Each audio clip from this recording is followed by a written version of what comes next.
बिना देखे नहीं मानेगा, निषेध में आकर्षण हुआ करता है। जितना मना करोगे, ये पहले के समय जब दुल्हन बन के आती थी ना, इतना बड़ा घूंघट रहता था, पूरा गांव घूंघट उठा के देखता था।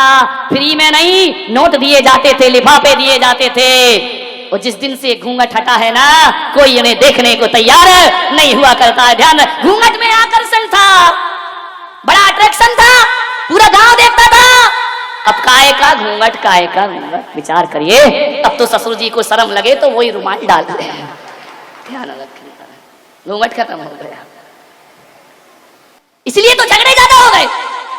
पहले दिन दिन भर पत्नी का मुंह देखने नहीं मिलता था, इसलिए शाम को बड़ा प्यार आता था।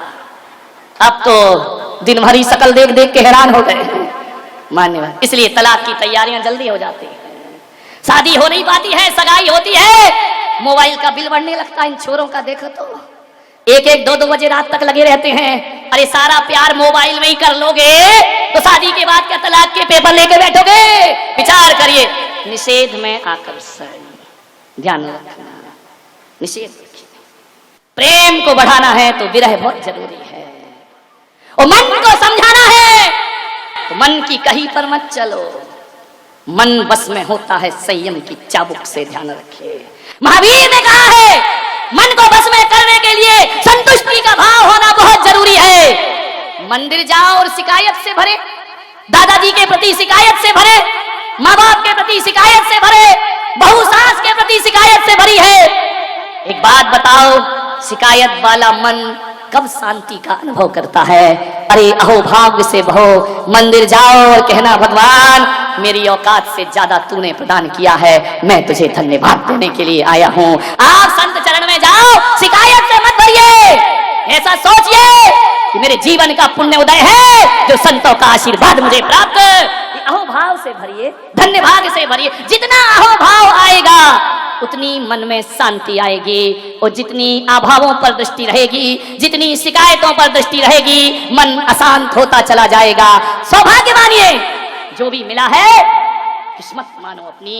हकीकत में देखो, अपने वर्तमान के कर्म देखो तो ऐसा लगता है कि जो भी मिला है इस जन्म के कर्मों से तो नहीं मिला, पिछले जन्म में कुछ किया होगा जो मुझे ऐसा सब कुछ प्राप्त।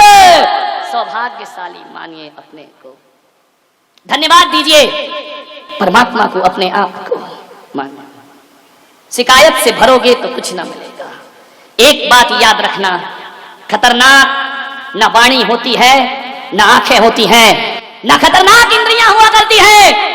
खतरनाक यदि कोई होता है तो मन हुआ करता है। मन आंखों को भी खतरनाक करता है, मन जुबान को भी खतरनाक करता है। मन तो वो है, ध्यान रखना, तुम्हारे घर में एक स्विच बोर्ड होता है और एक मेन स्विच होता है। ये इंद्रियां स्विच हुआ करती हैं और मन मेन स्विच हुआ करता है। मन का मेन स्विच गिरा दो, इंद्रियों के स्विच अपने आप बंद हो जाया करते हैं, उन्हें बंद करने की कोई जरूरत नहीं। मन का मेन स्विच गिराइए, सारे उपद्रव मन के द्वारा होते हैं। मान्यवर, मन, एक बात याद रखना, दूध को लीटर से नापा जाता है और कपड़े को मीटर से नापा जाता है।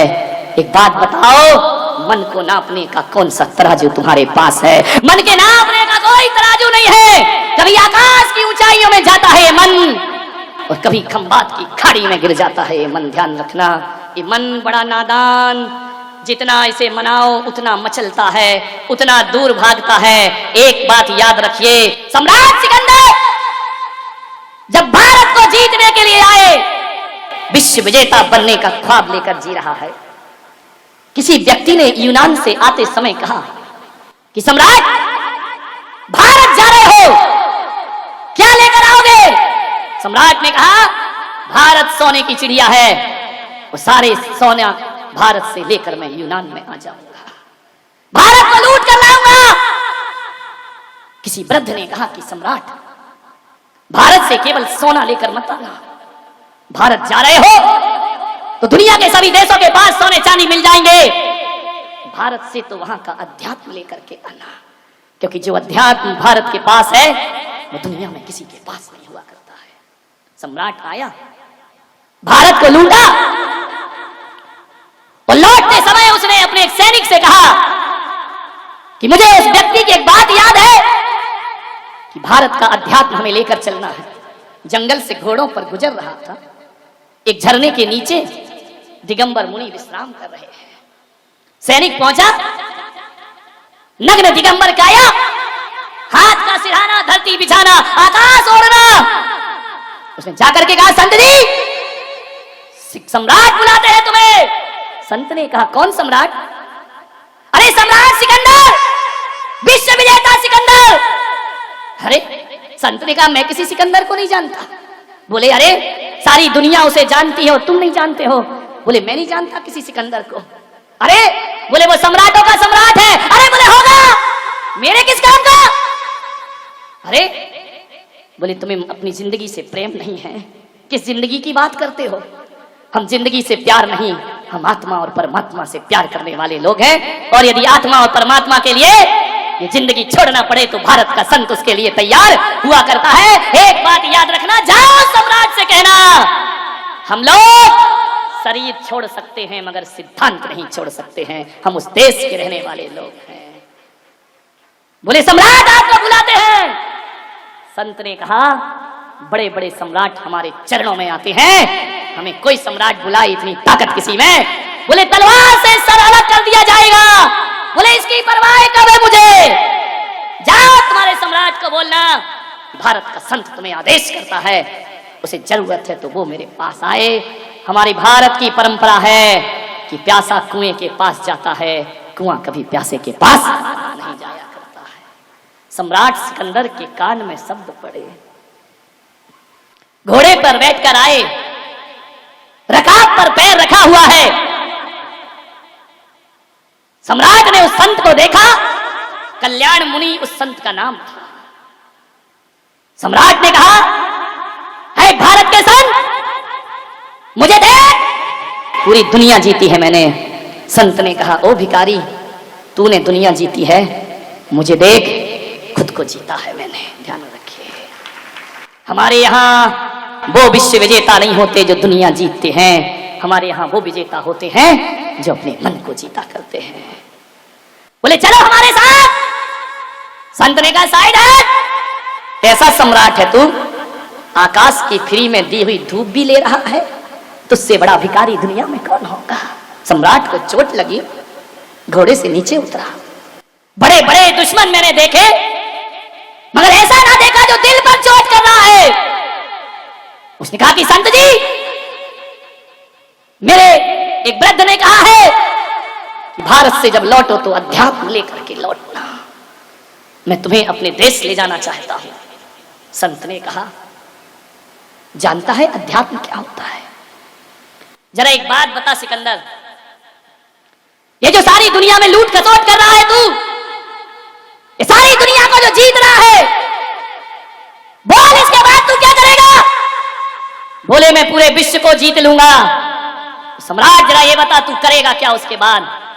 बोले, उसके बाद शांति से रहूंगा, शांति से जीऊंगा, शांति से खाऊंगा, शांति से पीऊंगा, पूरी दुनिया पर हुकूमत करूंगा। संत ने कहा, पागल, इतने से के लिए इतना बवंडर? बोले, क्या मतलब? बोले, शांति से जीने के लिए इतनी बड़ी अशांति क्यों करता है?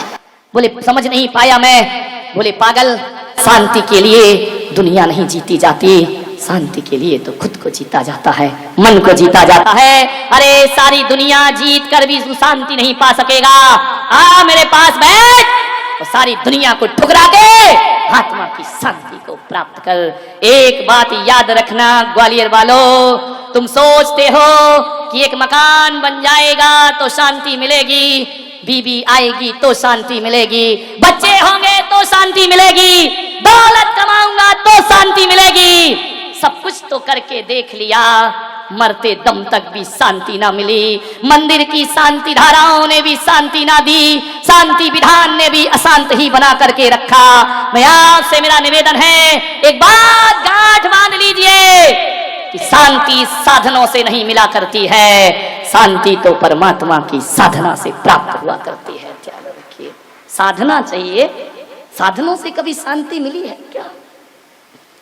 कहते हैं कि सम्राट सिकंदर कल्याण मुनि को यूनान ले गया जहाज के रास्ते से, और जब सम्राट सिकंदर दुनिया से गया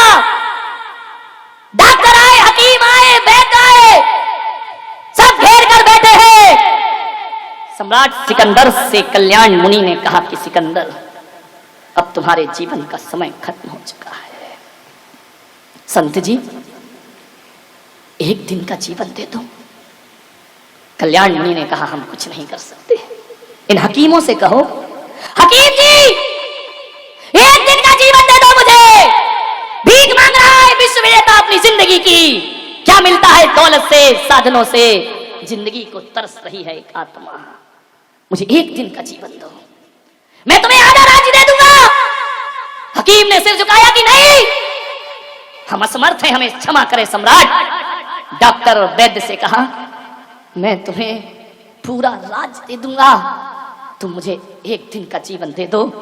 वैद्य ने कहा, एक दिन तो बहुत बड़ी बात है सम्राट, हम तुम्हें 1 घंटे की सांसें भी नहीं दे सकते हैं, 1 मिनट की सांस भी हम तुम्हें प्रदान नहीं कर सकते हैं।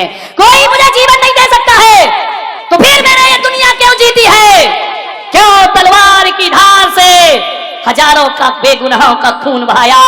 आज सम्राट को पता चलता है, वह इतना कहता है, फिर एक काम करो, जीवन नहीं दे सकते कोई बात नहीं, एक काम कर देना कि सम्राट तो मरते समय समझ रहा है, ये दुनिया जीते जी समझ जाए। जब मेरा जनाजा उठे, मेरे दोनों हाथ ताबूत से बाहर निकाल देना। बोले, इससे क्या होगा? बोले, ताकि ये दुनिया समझ ले, जान ले कि आया था जब सिकंदर हौसले तो वाली थे, और जब गया था दुनिया से दोनों हाथ खाली थे। किस लिए जीवन आसान थे हमारा? सामान 100 बरस का, पल की खबर नहीं, मन की शांति को भंग कर दिया। मान्यवर, एक संत किसी ग्रस्त के घर रात रुका, काले कपड़े पहना था। ग्रस्त ने पूछा, मैंने भगवा संत तो देखे हैं, पीतांबर संत देखे हैं, श्वेत वस्त्र वाले संत देखे हैं, निर्वस्त्र संत देखे हैं, तू कैसा काले कपड़े पहन करके घूम रहा है? उसने कहा, ये मेरे शोक के कपड़े हैं। बोले, किस बात का शोक है संत को? बोले, मेरे क्रोध मान माया का अंत हो गया है, उसका मातम मनाते घूम रहा हूं मैं। बोले, क्रोध मान माया का अंत हो गया? बोले, हां, उसके मातम में मैंने मातमी कपड़े पहने हैं। तो ग्रस्त ने कहा अपने नौकर को, इस संत को धक्के मारो, बाहर निकाल दो इसे, अपमानित करके बाहर करिए। नौकर ने धक्के मारे, बाहर निकाला गया। संत ने कहा, वापिस आ जाओ।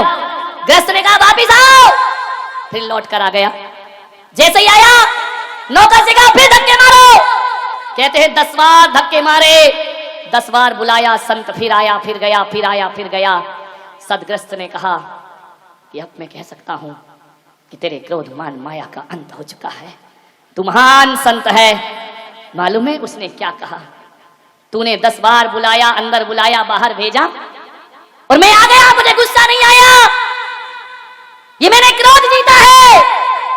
और तू कह रहा है महान संत है, तो मैं कोई महान संत नहीं हूं।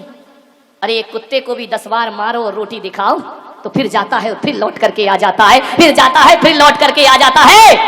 अरे मैं बार बार आ गया तो कोई बड़ा काम नहीं किया, ये काम तो एक कुत्ता भी अपने जीवन में कर लिया करता है। इसमें कौन सा बड़ा काम कर दिया, इसमें कौन सा महान जीवन हो गया मेरा? मान्यवर, कुत्ते को दुत्कारो तो भागता है, और कुत्ते को पुचकारो तो पास में आ जा। ऐसा ही मेरा जीवन है। तुमने धक्के मारे तो मैं चला गया, और तुमने प्यार से बुलाया तो मैं लौट करके वापिस। ये होती है जीवन की शांति। मान्यवर, संत तुकाराम की पत्नी बड़ी झगड़ालू, इतनी झगड़ालू कि जब वो खाने को बैठे तो थाली फेंक दे उनके ऊपर। तुकाराम कुछ नहीं, चुपचाप शांति से भोजन करते जाएं, करते जाएं। एक दिन इतनी गुस्से में आई कि ठंडी के दिनों में उस पत्नी ने मटके का ठंडा पानी तुकाराम की सिर से डाल दिया।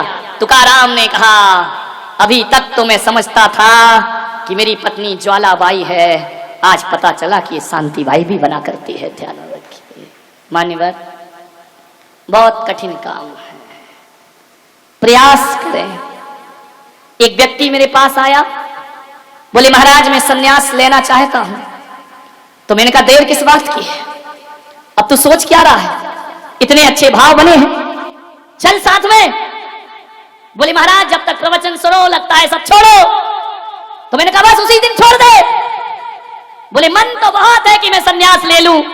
तो मैंने कहा ले क्यों नहीं रहा है, मन को देखो कितना चंचल है।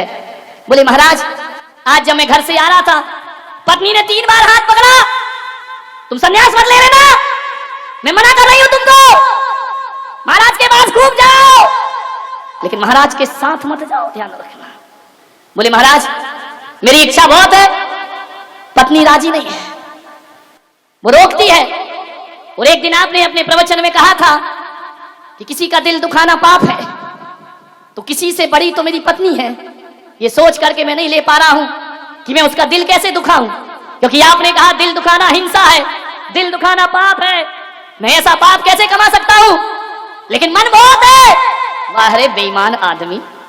मैंने कहा सन्यास तो रख तू एक तरफ, सन्यास की बातें तो अपन बाद में करेंगे, जरा एक बात बता, तेरी पत्नी और कौन कौन सी बातों से राजी नहीं होती है, सन्यास से तो राजी नहीं है, चल मैं मानता हूं, और कौन सी बातें हैं जिनसे तेरी पत्नी खिलाफ है। बोले ऐसी तो कई बातें हैं। मैंने कहा फिर भी। बोले वो कहती है सिगरेट मत पियो, वो कहती है फिल्म देखने मत जाओ, वो कहती है दिन भर किताबें मत पढ़ो, वो कहती है यार दोस्तों के साथ ज्यादा देर रात तक वापस ना लौटो। तो मैंने कहा बोल तेरी सिगरेट छूट गई? बोले नहीं छूटती नहीं, बहुत कोशिश करता हूं। तो मैंने कहा पागल तू उसका दिल दुखा रहा है, हिंसा का क्या होगा, बोल पाप लगेगा या नहीं लगेगा?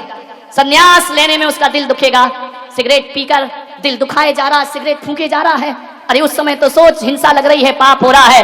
बोल झूठ बोलने को पत्नी मना करती है। मैंने कहा झूठ बोलना छोड़ दिया? बोले नहीं छोड़ा। तो मैंने कहा पागल पत्नी तो कई चीजों को मना करती है, लेकिन तेरी समझ में एक सन्यासी आया कि उसने मना किया और मैं ले लूंगा तो दिल दुखेगा। अरे सिगरेट में भी दिल दुखता है, तू जो आवारा गर्दी करता है। बेचारे मन की चालाकियां तो देखो, कैसे सन्मार्ग से बचाता है अपने आप को। मैंने कहा केवल सन्यास का दुख नहीं देना चाहता तू, बाकी सारे दुख उसके हवाले तूने कर रखे हैं। अरे सोच तो विचार तो कर, मन बड़ा चंचल है, सन्मार्ग से पीछे जाता है, सन्मार्ग से घसीटता है हमें, कितने तर्क निकाल लेता है मन, विचार करिए। महाराज मुझे आपसे बात कहना तो नहीं चाहिए, फिर भी कह रहा हूं, बुरा मत मानना।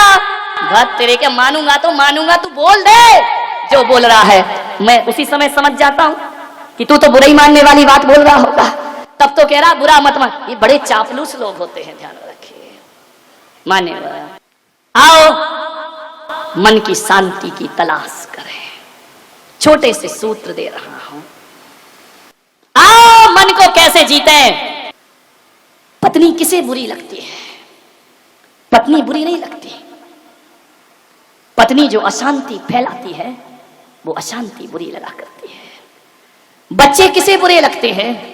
बच्चे किसी को बुरे नहीं लगते, बच्चे तो को तो जानवर भी प्यार करता है, लेकिन जो अशांति फैलती है मन को, अशांत पत्नी सबको बुरी लगती है, अशांत पति सबको बुरा लगता है, अशांत बच्चे सबको बुरा लगते हैं, अशांत मित्र सबको बुरे लगते हैं। आपसे एक ही निवेदन है, आओ शांति को अपने जीवन का सिंदूर बनाए, शांति को अपने माथे का सौभाग्य बनाए। कैसे बनेगा माथे का सौभाग्य शांति?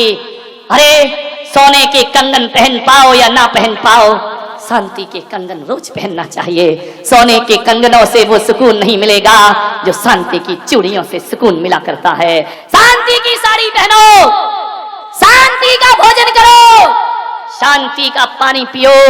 शांति से मतलब किसी की पत्नी का नाम मत लगा लेना है, नहीं तो गड़बड़ लेने के देने पड़ जाएंगे कि शांति को बुलाओ, तभी भोजन होगा, तभी पानी होगा।